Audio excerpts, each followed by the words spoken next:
Vehicles moving out, vehicles moving out. The vehicles represent the characters. In the same way that costume and hair and weapons and all the artifacts they carry, they have to be very character-driven.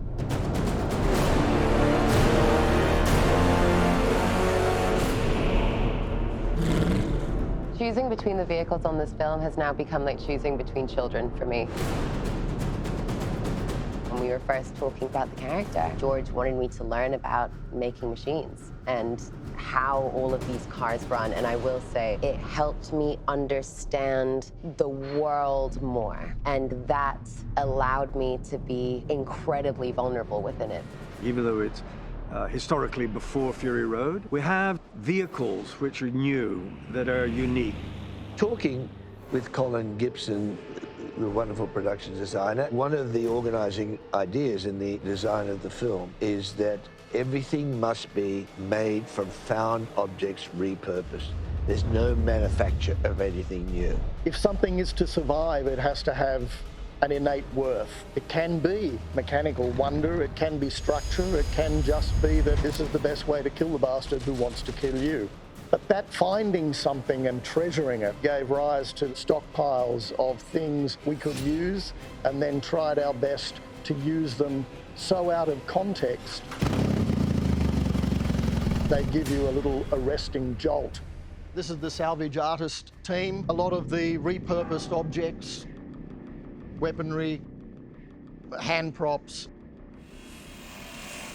everything is basically made here. George wanted upwards of 3,000 motorbikes in this locust plague. The bikes became a much more interesting design problem. There seems to be a lot less we can do with them. It's the sheer volume of motorbikes. We expect to do around 160, of which there's probably 100 that are separate characters. Because of that, we broke the motorbikes up into different tribal groups. Obviously, our biker group of banditry and brotherhood, they were obviously a lot of heavier Harleys, Hogs. The preppers, the people whose paranoia was actually proven to be not such a bad idea. The police, prison guards, and the prisoners themselves, who funnily still hang together, and they still have the weaponry, the gear. The mortifiers, basically we envisaged as the descendants of an SAS group who perhaps had escaped the last great trench warfare battle of the eastern seaboard. There you go. The happy clappers who had rushed to the desert, waiting for the rapture after the rupture. The Rubillies, our inbred redneck friends, the mutations that had built over generations, which were fanned a little by the radioactive dust blowing in from the coast, gave us a group who had both resilience and a certain nastiness. There are lots of really cool ones. Like, obviously the Thunder bike is awesome. It's not Mary's bike, but it's a really cool bike, and it's extremely loud. I've been running around set with my little film camera, just taking pictures of everything. The madness, the scale, the itty-bitty details. It's the most incredible world building I've ever seen. Bike represent all the changes that Dementus was going through and sort of map out his journey. Dementus, obviously we needed him to have something that set him apart from anyone else. The one way to do that was to upgrade the bike and also to make it not of a found object. To take a Rotax 7-cylinder plane engine, turn sideways, mount in between the two big wheels and fabricate a motorbike around it. At some point, Colin showed me some footage, a chase between motorbike chariots. And it really evoked the chariot race from William Wyler's Ben-Hur, one of the classic scenes, let's call it action scenes of cinema.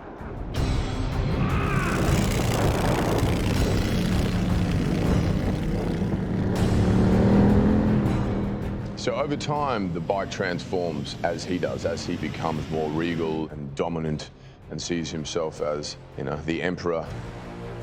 inside of a vehicle or a truck. You have roll cages, you have helmets, you have, the best protection. When you come to a motorcycle, you're totally exposed. My dad used to race bikes when he was younger. As we got a bit older, and then we started getting bikes, a few road bikes and dirt bikes. That was how I saw the first Mad Max film. My dad threw the telly on and said, have a look at this. A pair of R18s providing most of the motive power, the beautiful radial, now brought in a lead show pony, and a new chariot. Sadly, we did want to have the ponytails and manes. There weren't enough horses left at the end of the Wasteland, so these are actually human hair. But nonetheless, so we have braking, throttle, etc. as footpad controls, so he's really just steering and holding on for dear life. The radial bike is pretty tricky to steer, yeah. It's great in a straight line, but not so much to turn.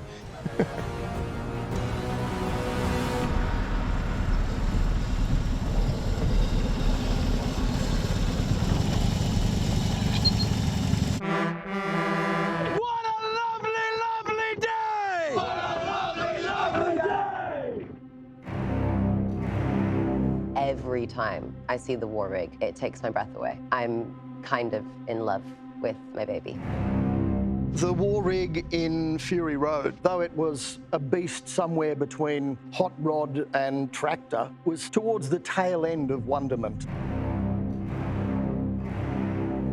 This time round, George thought it would be good to make a shinier statement, more Louis XIV, more Sun King. In story terms, it's a much younger version. This giant silver beast, it's twice the size, it's twice as powerful. It's the Wasteland equivalent of building some magnificent spacecraft that's going to take us to Mars or beyond. The intakes, the exhausts, the manifolds, into the air filter, these are all basically handmade. These tankers have all been skinned and respun in stainless. Within the cabin, the detail, it's beautiful to look at. There's a gear stick made out of somebody's femur. The steering wheel is crazy. It's got a massive skull made of screws and bolts in the middle, holding a grenade in its mouth. It's just crazy. I love it in there. It's like a temple on wheels. Sydney at the moment is awash with large mine units that are building tunnels under the harbour. So the Bombing Knocker takes its form from one of those, but it's also a mace, chains and balls, even a bowling ball. And we've made an advertisement for him to drag through the Wasteland, proclaiming his greatness. They literally had someone come and design a mural for the side of the war rig. It's incredible. It's so beautiful. We worked a system of carving that story in a series of curved sand molds. Basically, it's a three-dimensional cutout that then is cast in cast steel, and then these freezers were mounted onto the curved body of the tanker and then polished within an inch of their lives.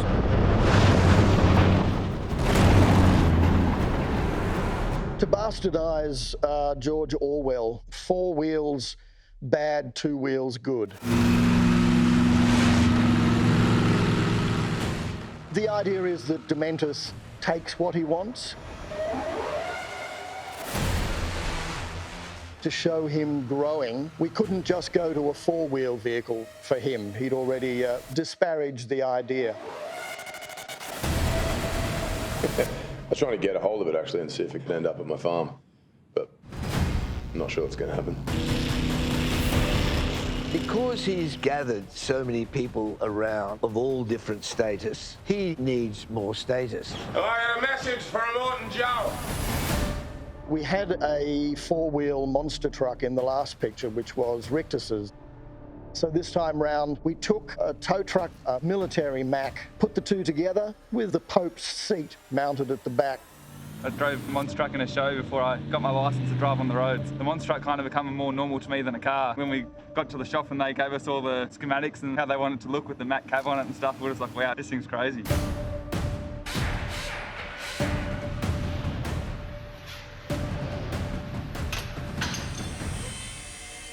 It obviously started off as a monster truck, so I stretched the chassis and set another axle on it, reconfigured the cab and got it to go again. The engine's based on a big block Chev, standard 454, probably around 800 horsepower. But most of the scenes here, they're doing between 60, 65 Ks, and yeah, it's doing it quite nice. The winch units, the steel, the double boom poles of these tow trucks are all fabricated to operate, actually tow, lift and move. Like everything else that George operates, we need to make them operate and make them real.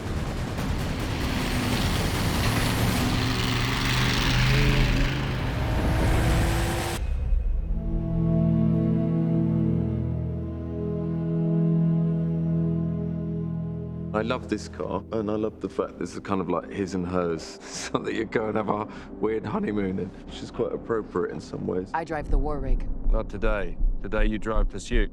The Valiant is basically our love and revenge.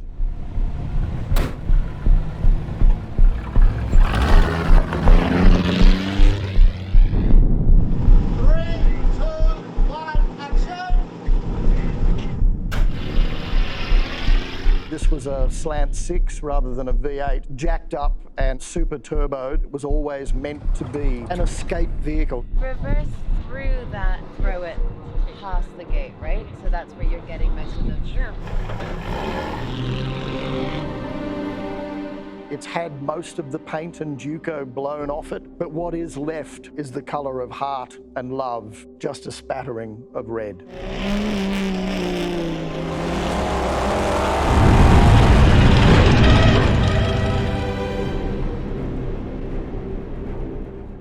Furiosa, when she becomes this avenging figure, she needs a vehicle to represent that. George, about halfway through the design process, started to work towards running these vehicles up sand dunes. And so suddenly motors that were mounted in the front were better set towards the rear and become mountain climbing. So this was the Chev hot rod with a rear-mounted turbo-aspirated V8. When we started to design these vehicles, there was one school, and was mainly amongst the designers, that wanted this based on a muscle car. In Fury Road, we had a car called Elvis, which I loved, which again was a hot rod. So we basically solved it by Colin would develop both of them and build them. Whichever we finally chose, whichever fitted the story and the characters best, we used the other one as background, and that's what it was. That definitely is muscle car. This is much more for me, particularly going on a big set. If you look at the makeup on Scrotus, it almost looks like his car. And I just saw the footage that was done the other day. I'm very impressed. We didn't take a vote on it, but finally at the end, it was clear that this fitted the story better.